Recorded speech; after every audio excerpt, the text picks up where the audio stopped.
பிரியமானவர்களே, இயேசு கிறிஸ்துவின் நாமத்தில் உங்களுக்கு என் அன்பின் வாழ்த்துக்கள். எப்படி இருக்கீங்க? நல்லா இருக்கீங்களா? மறுபடியும் இந்த நாளில் நம்ம எல்லாம் சேர்ந்து ஜெபிப்பதற்கு தேவன் ஒரு வாய்ப்பு தந்திருக்கிறார். ஆண்டவர் ஒவ்வொரு நாளும் நாம் உயிரோடு இருப்பது அவருடைய கிருபை. நம்மை தாங்கி ஆண்டவர் பாதுகாத்து வருகிறார். ஆண்டவருக்கு ஸ்தோத்திரம். நம்முடைய ஜெபம் ஆண்டவருக்கு பிரியம். நாம் மற்றவர்களுக்காக ஜெபிக்கிறோம்ல, தேசங்களுக்காக, மக்களுக்காக, பாதிக்கப்பட்ட மக்களுக்காக ஜெபிப்பது தேவனுக்கு பிரியமான ஒரு காரியம். நம்ம எவ்வளோ ஜெபிக்கிறோமே, அதனுடைய பலனை பார்க்குறோமா? பார்த்து கொண்டு தான் இருக்கிறோம். நம்முடைய ஜெபம் வல்லமை உள்ளது. நம்முடைய ஜெபம் வீண் போகாது. நம்மை ஜெபிக்க வைக்கிறவர் கர்த்தர். ஆண்டவர் அற்புதமாய் பதில் கொடுத்து கொண்டே வருகிறதே நம்ம தெளிவாக பார்க்க முடிகிறது. ஆண்டவருக்கு நம்ம ஸ்தோத்திரம் செலுத்த வேண்டும். நாம் இந்த நாட்களில் ஜெபத்தை பற்றிதான் ஒரு காரியத்தை தொடர்ச்சியாக தியானித்து கொண்டே வர்றான்ல. பரிசுத்தவான்களின் ஜெபம், வெளிப்படுத்தின விசேஷம் 5ஆம் அதிகாரம் 8வது வசனம் எடுங்க. வெளிப்படுத்தின விசேஷம் 5வது அதிகாரம் 8வது வசனம். அந்த வசனம் என்ன சொல்லுது பார்த்தீங்கன்னா, அது 338வது பக்கம் புதிய ஏற்பாட்டில். அந்த புஸ்தகத்தை அவர் வாங்கின போது அந்த 4 ஜீவன்களும் 24 மூப்பர்களும் தங்கள் தங்கள் சுரமண்டலங்களையும் பரிசுத்தவான்களுடைய ஜெபங்களாகிய தூப வர்க்கத்தால் நிறைந்த பொற்கலசங்களையும் பிடித்து கொண்டு ஆட்டுக்குட்டியானவருக்கு முன்பாக வணக்கமாய் விழுந்தார்கள். அதாவது பரிசுத்தவான்களுடைய ஜெபங்களாகிய தூப வர்க்கம் என்பதாய் சொல்லப்படும். பரிசுத்தவான்களின் ஜெபம் அது தூப வர்க்கம் என்று நம்ம தூப வர்க்கத்துக்கு தியானிச்சோம்ல. 4 பொருட்கள், அதில் 4 விதமான ஜெபங்கள் கடந்த நாளில் தியானித்தோம். இதில் பரிசுத்தவானுடைய ஜெபங்கள் தூப வர்க்கமாக அந்த தூப கலசத்தில் விழ வேண்டும். அது குறித்து தான் வேதத்தில் பார்க்கிறோம். இன்னொரு வசனம் கூட நம்ம வாசிக்கும் போது தெளிவாக நமக்கு தெரியல. வெளிப்படுத்தல் 8ஆம் அதிகாரம் 3-4 வசனம் பாருங்க. வெளிப்படுத்தல் 8:3-4 வேறொரு தூதனும் வந்து தூபம் காட்டும் பொற்கலசத்தை பிடித்து பலிபீடத்தின் படியிலே நின்றான். சிங்காசனத்திற்கு முன்பாக இருந்த பொற்பீடத்தின் மேல் சகல பரிசுத்தவான்களுடைய ஜெபங்களோடும் செலுத்தும்படி மிகுந்த தூப வர்க்கம் அவனுக்கு கொடுக்கப்பட்டது. அப்படியே பரிசுத்தவான்களுடைய ஜெபங்களோடும் செலுத்தப்பட்ட தூப வர்க்கத்தின் புகையானது தூதனுடைய கையிலிருந்து தேவனுக்கு முன்பாக எழும்பிற்று. தூப கலசம் அப்படி பார்த்தீங்கன்னா, அதில் உலகத்தில் உள்ளது. நீங்கள் நெருப்பு தழல் போட்டிருப்பாங்க, அதில் சாம்பிராணி தூப வர்க்கம், அந்த சாம்பிராணி போட்டோன்னு அப்படியே ஒரு புகை வரும், ஒரு வாசம் வரும்ல. இதை ஜெபத்துக்கு ஒப்பிட்டு சொல்லப்பட்டு இருக்கிறது. பரலோகத்தில் இருக்கிற தூப கலசத்தில் நம்முடைய ஜெப தூபம், நம்முடைய ஜெபம் ஒரு தூபமாக போய் அந்த ஜெபம் அங்கே விழணும்.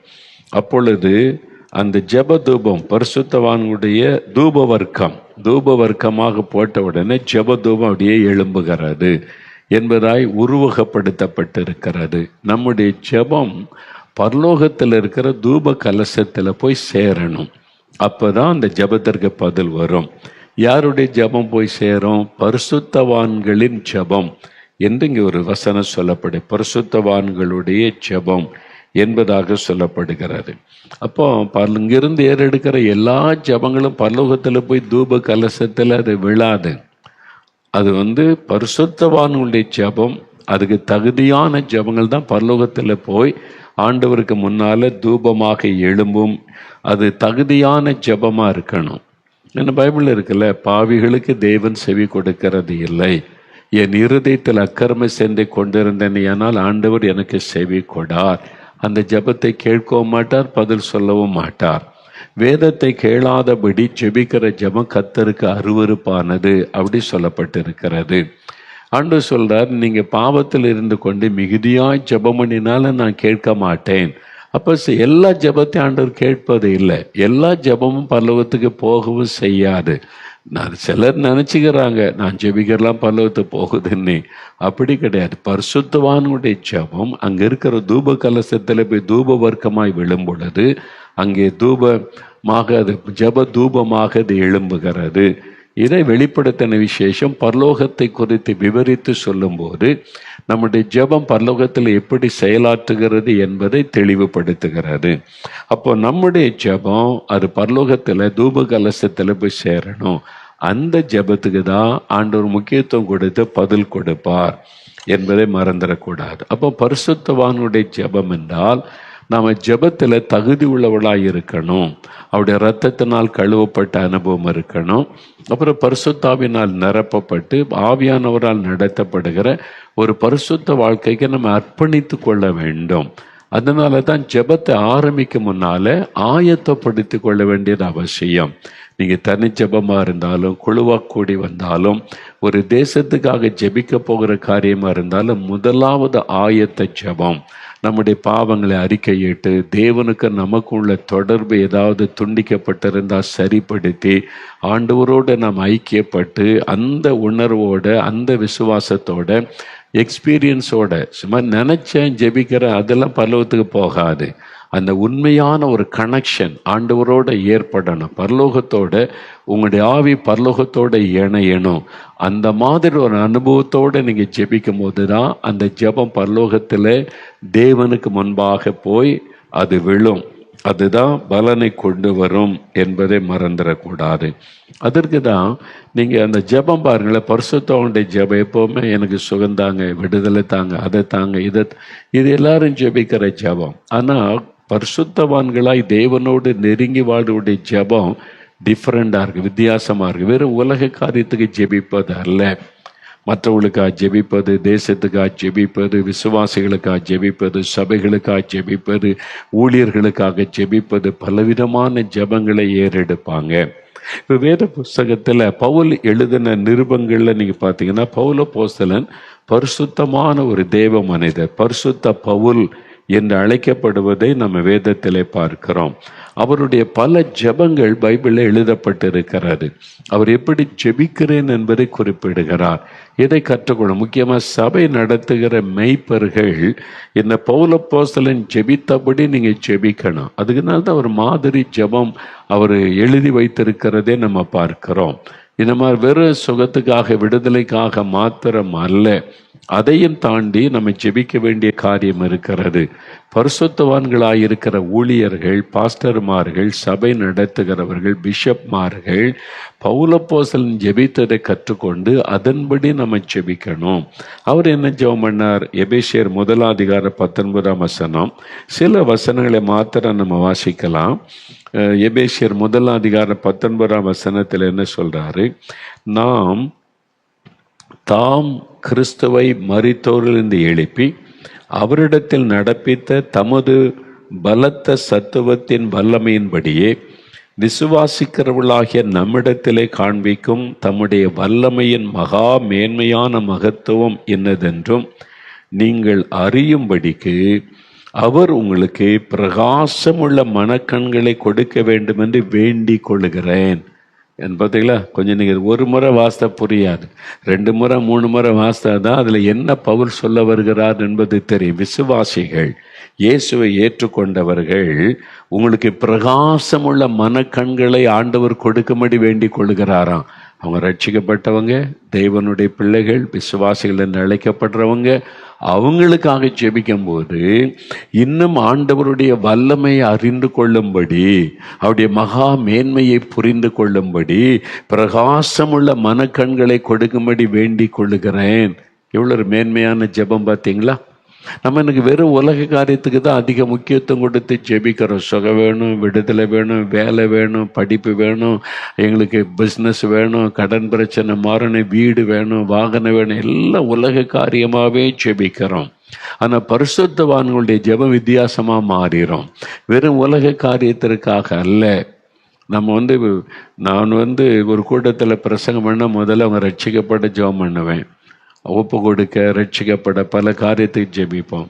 கூட்டம் முடிஞ்ச பிறகு ஆண்டவரே இந்த வசனம் தொடர்ந்து அவங்களுக்குள்ள கிரியை செய்யணும், அவங்க விசுவாசத்தில் நிலைச்சிருக்கணும், பின்வாங்கி போகாமல் உமக்குள்ளே வளரணும், அவங்க ஒரு சபையில் போய் அமர்ந்து கற்றுக்கொண்டு கத்தருக்குள்ளே பலன் அடையணும், உங்களுடைய வருகைக்கு ஆயத்தப்படணும்னு ஜெபம் செய்வேன். அப்படி ஜெபிக்கணும்ல. அப்படி ஜெபிக்காட்டா என்னுடைய ஊழியம் முற்று பெறாது. நீங்கள் சபையில் இருக்கிற விசுவாசிகளுக்கு இந்த மாதிரி ஜெபிக்கணும். பவுல் அப்போஸ்தலன் சொன்ன மாதிரி இந்த ஜெபம் பரலோகத்தில் தேவனுக்கு முன்பாக ஒரு தூபமாக எழும்பின் இருக்கும். அதை பரலோகம் அங்கீகரிக்கும். இன்னொரு ஜெபம் பாருங்க, அவர் ஜெபிக்கிற எபேசியர் 3ஆம் அதிகாரத்தில், அது எபேசியர் 3ஆம் அதிகாரம் 16 19 வசனத்தை பாருங்க.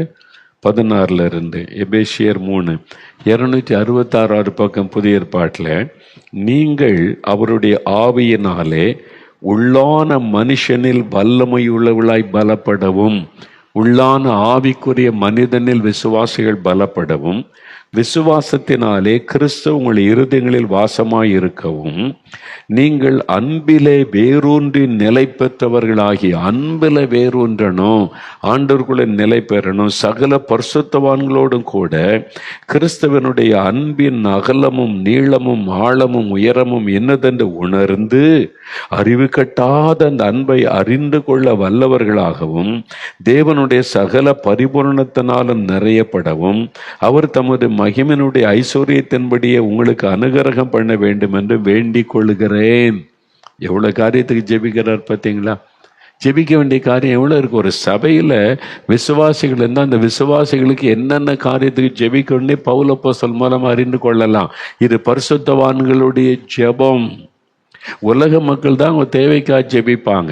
அப்புறம் பொதுவான காரியத்தை எல்லாரும் ரட்சிக்கப்படணும், எல்லாரும் மனம் திரும்பணும், ஆண்டவரே பாவிகள் மனம் திரும்பணும், குடிகாரம் மனம் திரும்பணும்னு ஜெபிப்பாங்க. ஆனால் விசுவாசிகள் கிறிஸ்துவின் அன்பின் அகலம் நீளம் உயரத்தை அறிந்து கொள்ளணும், அன்பிலே வேர் ஊன்றணும், கர்த்தருக்குள்ளே பலன் அடையணும், உள்ளான மனுஷனிலே பலன் அடையணும். இதுக்காகலாம் நீங்கள் ஜெபிக்கிறீங்களா? யோசித்து பாருங்க. சபை நடத்துறவங்க உங்க விசுவாசிகளுக்கு இப்படி ஜெபிக்கிறீங்களா? இதான் பரிசுத்தவான்களுடைய ஜெபம். இந்த ஜெபம் வேலி உள்ளது, பரலோகம் அதை உடனே அங்கீகரிக்கும். அந்த மாதிரி ஜெபிக்கணும் இல்ல? ஆவிக்குரிய நன்மைகளுக்காக ஜெபம் செய்வது, அப்படி ஜெபிக்கிறது. அதே மாதிரி பவுல் இன்னொரு காரியம் சொல்றார். 1 தீமோத்தேயு 2ஆம் அதிகாரம் முதல் 2 வசனத்தில் அவர் விசுவாசிகளுக்கு சொல்லும் போது அவர் ஜெபிக்கிறார். இப்ப விசுவாசிகளுக்கு ஒன்று சொல்றார், எப்படி ஜெபிக்கணும்னு.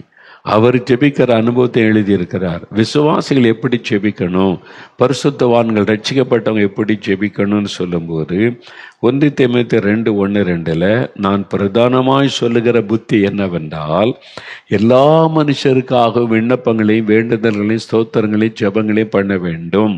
நாம் எல்லா பக்தியோடும் நல் ஒழுக்கத்தோடும் கலகம் இல்லாமல் அமைதலுள்ள வாழ்க்கை வாழும்படி ராஜாக்களுக்காகவும் தேசத்தை ஆளுகிற தலைவர்களுக்காகவும் அதிகாரிகள் அரசாங்க அதிகாரிகளுக்காகவும் ஜெபம் பண்ண வேண்டும் என்று சொல்லப்படுது. அப்போ இதெல்லாம் நம்ம ஜெபிக்கிறோமான்னு யோசித்து பாருங்க. எல்லாருக்கும் என்ன ஜெபிக்கிறது? 4வது வசனத்தில் பார்த்தீங்கன்னா அதில் இருக்கிற எல்லா மனுஷரும் ரட்சிக்கப்படவும் சத்தியத்தை அறிகிற அறிவை அடையவும் தேவன் சித்தமுள்ளவராக இருக்கிறார். எல்லாரும் ரட்சிக்கப்படணும், சத்தியத்தை அறியணும்னு ஜெபிக்கணும்.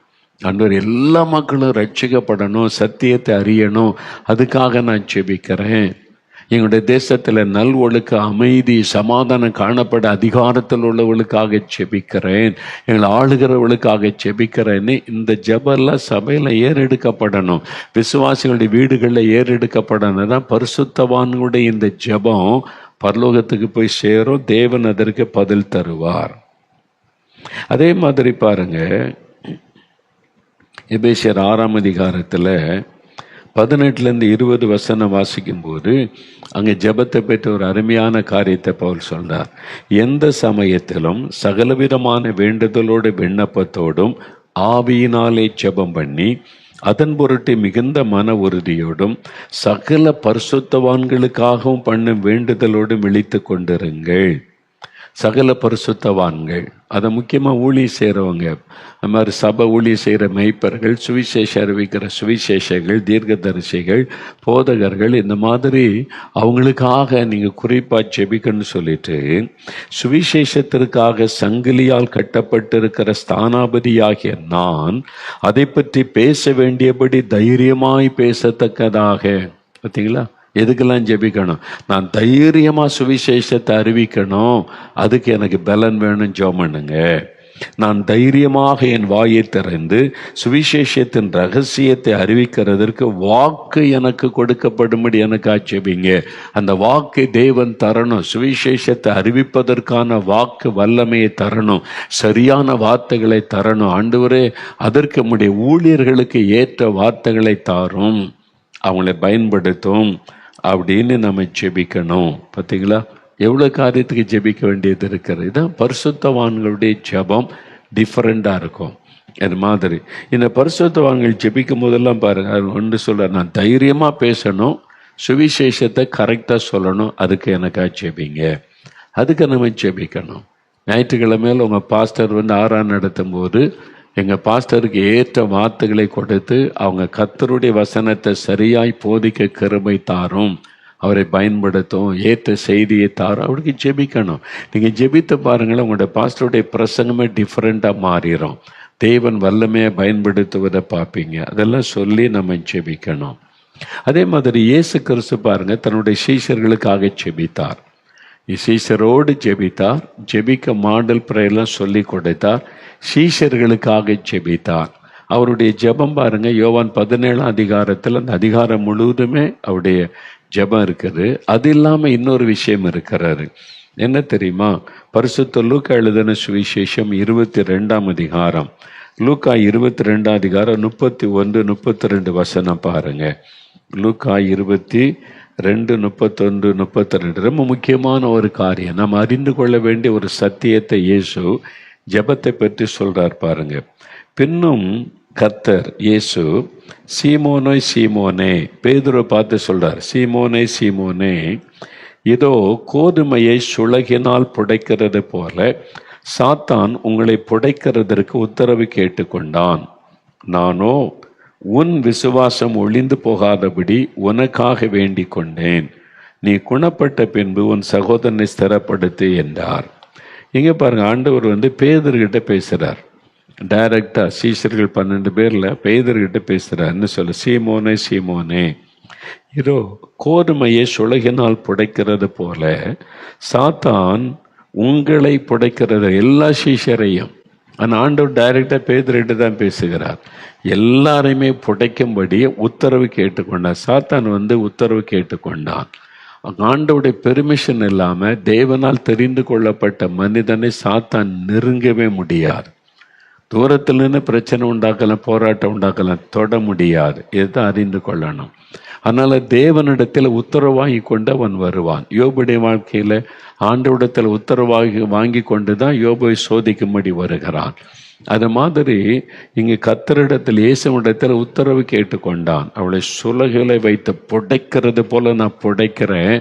இவங்க 3 வருஷம் கூட இருந்தாங்கல்ல, எப்படி உங்க கூட நிற்கிறான்னு நான் பார்க்குறேன், எல்லாம் ஓடி போயிடுவாங்க அப்படின்னு சவால் விட்டான். இப்போ ஆண்டவர் சொல்றாரு, பேதுருவை உனக்காக நான் வேண்டிக் கொண்டேன். பேதுருக்காக பிரத்யேகமா இயேசு வேண்டிக் கொள்றார். என்ன வேண்டிக் கொள்ளுகிறார்? உன் விசுவாசம் ஒளிந்து போகாதபடிக்கு. அதனாலதான் இயேசு ஜெபித்ததுனாலதான் பேதுரு பின்வாங்கி யூதாச மாதிரி நாண்டு கொண்டு செத்து விடாதபடி மனம் திரும்பி இயேசுவிடத்திலே வந்து விட்டார். அதற்கு காரணம் இயேசுவனுடைய ஜெபம். பேதுருக்காக அவர் ஜெபித்தார். உன் விசுவாசம் ஒளிந்து போகாதபடிக்கு நான் வேண்டுதல் செய்திருக்கிறேன். ஏன்னா அவர் தான் ரொம்ப பலவீனமான ஆளு. மற்றவங்கெல்லாம் ஓடி போனாங்க, பேதுரு தான் மறுதளிச்சார்.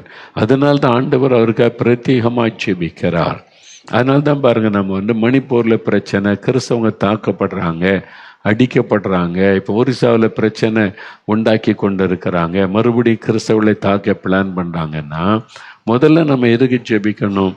பாதிக்கப்பட்ட கிறிஸ்தவர்கள் விசுவாசத்தை விட்டுவிடக்கூடாது, விசுவாசத்தில் பலன் அடையணும், ஆண்டவர் மேல் உள்ள அன்பை விட்டுவிடக்கூடாது, அவங்களை ஆண்டவரை விசுவாசம் ஒளிந்து போகக்கூடாது. அதுக்கு தான் நம்ம ஜெபிக்கிறோம். பார்த்தீங்களா, இது இயேசு சொல்லி கொடுத்தது. நம்ம ஜெபிக்கணும். உலக அளவில் நிறைய தேசங்களில் கிறிஸ்தவங்க தாக்கப்படுறாங்க, பாதிக்கப்படுறாங்க, ஆலயங்கள் இடிக்கப்படுகிறது. அப்போ தேவ பிள்ளைகள் ஊழியக்காரருடைய விசுவாசம் அவங்க விட்டு விடாதபடி நிலைநிற்க, ஒளிந்து போகாதபடி செபிக்கணும், சோர்ந்து விடாதபடி செபிக்கணும், பின்மாற்றம் ஆகாதபடி செபிக்கணும், கர்த்தருக்குள்ளே பலனா நிற்கணும், விசுவாசத்தை பலப்படுத்தணும் செபிக்கணும். அந்த ஜெபம் கேட்கப்படும், ஆண்டவர் ஜனங்களை நிலைநிறுத்துவார். இதான் அந்த ஜெபம். பார்த்தீங்களா, இப்படியெல்லாம் இயேசு கூட ஜெபித்ததை நம்ம பார்க்கிறோம். அப்போ நம்முடைய ஜெபம் பரலோகத்திற்கு ஏற்றுமதியானதா இறக்குமதி பதில் வரும். ஒண்ணுமே பரலோகத்துக்கு நம்ம ஏற்றுமதி பண்ணாம இறக்குமதி வரும்னு காத்திருந்தா எப்படி வரும் ஆசீர்வாதம்? நம்முடைய ஜெபம் போனாதான் அங்கிருந்து ஆசீர்வாதம் வர முடியும். அதனால தான் நம்ம ஜெபிக்க வேண்டியது அவ்வளவு அவசியம். எப்பொழுதும் உங்களை குறித்து தேவனை ஸ்தோத்தரிக்க கடனாளிகள். எப்பொழுதும் உங்களுக்காக ஸ்தோத்திரம் பண்ணுகிறோம், எப்பொழுதும் உங்களுக்காக ஜெபம் பண்ணுகிறோம்னு சொல்லுகிறார். அப்போ ரட்சிக்கப்பட்டு வந்த விசுவாசிகளுக்காக தேவனை துதிப்பது, அவங்களுக்காக ஜெபம் செய்வது, இதெல்லாம் வேதம் நமக்கு சொல்லுகிற சத்தியங்கள். ஆனால் இதை அறிந்த நாமும் அந்த மாதிரி ஜெபிக்க நம்ம அர்ப்பணித்து கொள்ளணும். இது ரொம்ப முக்கியம். பவுல் சீலாம் கூட சிறைச்சாலையில் அடைக்கப்பட்ட போது ஜெபித்தாங்க, அதே சமயத்தில் துதித்து பாடினாங்க. ஐயோ அடிக்கப்பட்டுட்டோம், நாங்கள் கஷ்டப்படுறோம், எங்கள் இது மாதிரி என்ன தப்பு பண்ணோம், ஏன் எங்களுக்கு இந்த உபத்திரவம், கேள்வி கேட்கல, ஆண்டவரை துதித்து பாடி கொண்டிருந்தார்கள்.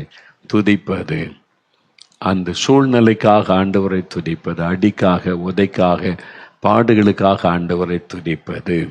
பேராக சொல்ல, உங்களை பற்றி இந்த மாதிரி வீடியோவில் ஒருத்தர் பேசுகிறார், இங்கே பேசுகிறார். சிலர் சொன்னாங்க, ஒருத்தர் பேரெல்லாம் சொல்லி அவரை தெரியுமான்னா, அவர் வீடியோவை நான் பார்த்ததும் இல்லை, அவர் பார்த்தா கூட எனக்கு அடையாளம் தெரியாது. ஏன்னா நான் சொல்லி கேள்விப்பட்டேன் தவிர நான் பார்த்ததே கிடையாது, அவர் பேசினதை கேட்டதே கிடையாது.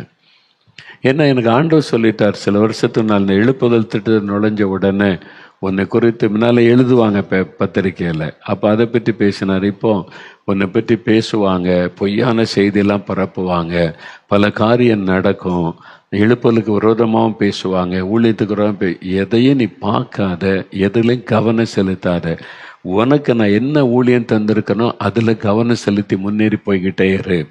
இதெல்லாம் பார்த்தா என்ன டிஸ்ட்ரக்ஷன் ஆகும். ஆண்டு சொன்னதுனால நான் அதெல்லாம் பார்த்ததே கிடையாது. கேட்டாங்க, வந்தார் பேரை சொல்லிட்டு தெரியுமா பிரதர் எவர் அப்படின்னாங்க. அவர் நின்னா கூட எனக்கு அவர் தெரியாது. நான் ஒரு நாள் அவர் வீடியோ பார்த்துட்டு, உண்மை கத்தருக்கு முன்னால் சொல்ல ஒரு வீடியோ பார்த்து அவர் பேசுகிறான்னு தெரிஞ்சோடனே அது மாதிரி உள்ளதை உடனே நான் மற்றவங்கள பற்றி தலைப்பு ஒன்று போட்டிருப்பாங்க, உள்ளே போனால் குறை சொல்ல ஆரம்பிக்கும், உடனே மாத்திரம் கேட்கறதில்லை. அது அவசியம் இல்லை. அது ஒரு பிசாசனுடைய ஒரு செய்தி. பரிகாசம் பண்ணுறது, ஊழியர்களை கேவலமாக பேசுவது, குறை சொல்றது, அதை கேட்டு ரசிக்கிறதுக்கு ஒரு கூட்டம் இருக்கிறாங்க. அது ஆண்டவருக்கு விருப்பமில்லாத ஒரு காரியம். ஆண்டவர் எனக்கு சொன்னதுனால அந்த கேட்கறதே இல்லை.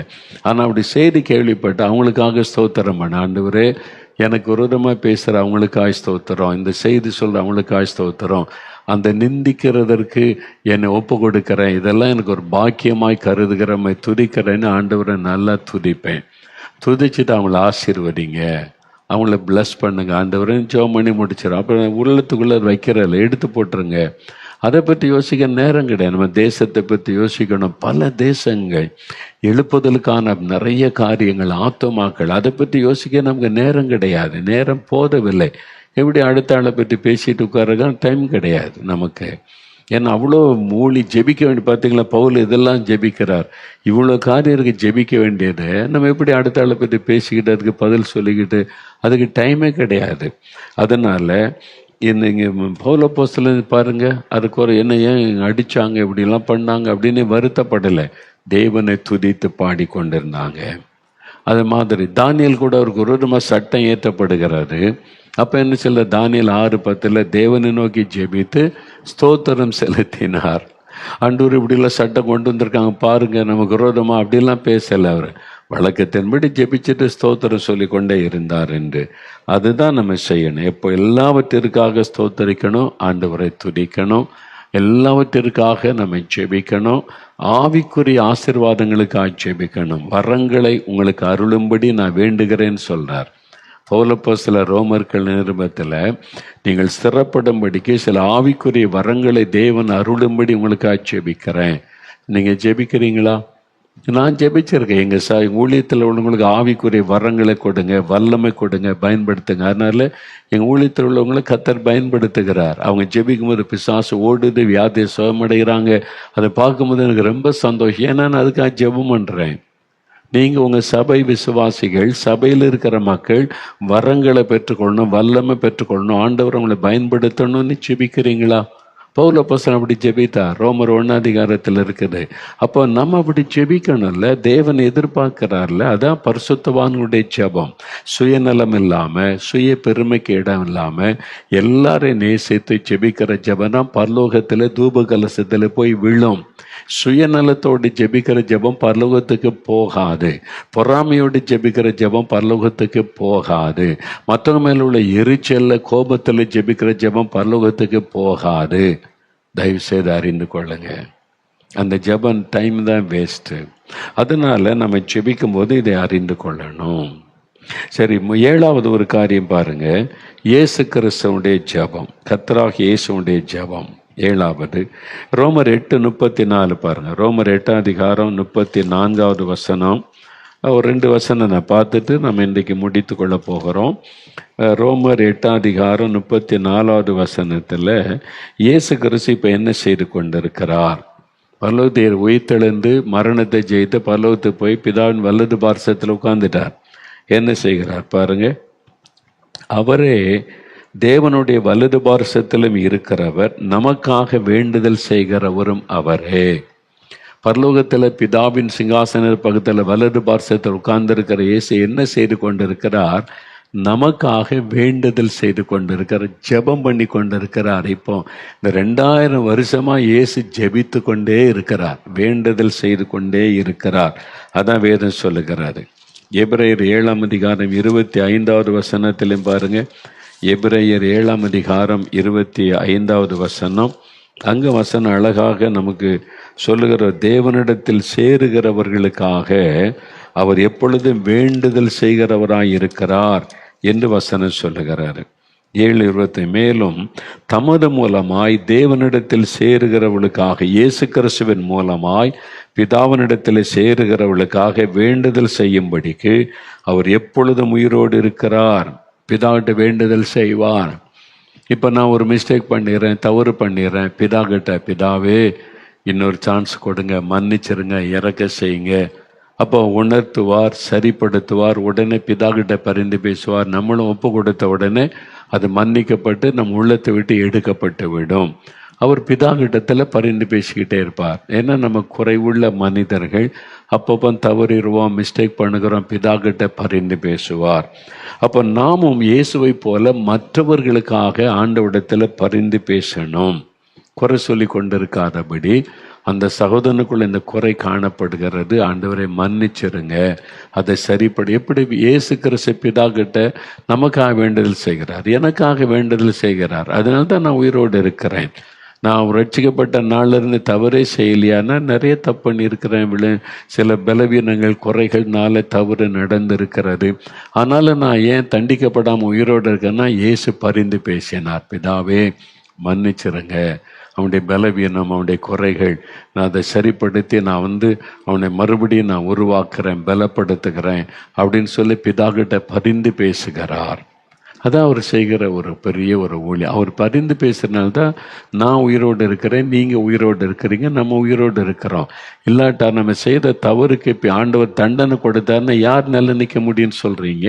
முடியும். அதே மாதிரி இயேசுவை போல நாமும் மற்றவர்களுக்காக பரிந்து பேசணும். ஒருத்தட்ட குறை இருக்குன்னா போய் வீடியோ வெளியிடாதுங்க. அதனால் நயா பைசா பிரயோஜனம் கிடையாது. பிதாகிட்ட உண்மையாக உங்களுக்கு அன்பு இருக்குன்னா, குறை இருக்குன்னு கண்டுபிடிச்சா உபவாசம் பண்ணுங்க, ஜெபிங்க, பரிந்து பேசுங்க. ஆண்டவர் நல்ல ஒரு ஊழியம் செய்கிறாரு, சில குறை இருக்குது, மன்னிச்சிருங்க ஆண்டவரை, அவரை பரிசுத்தப்படுத்தி ஜெபம் பண்ணுங்க.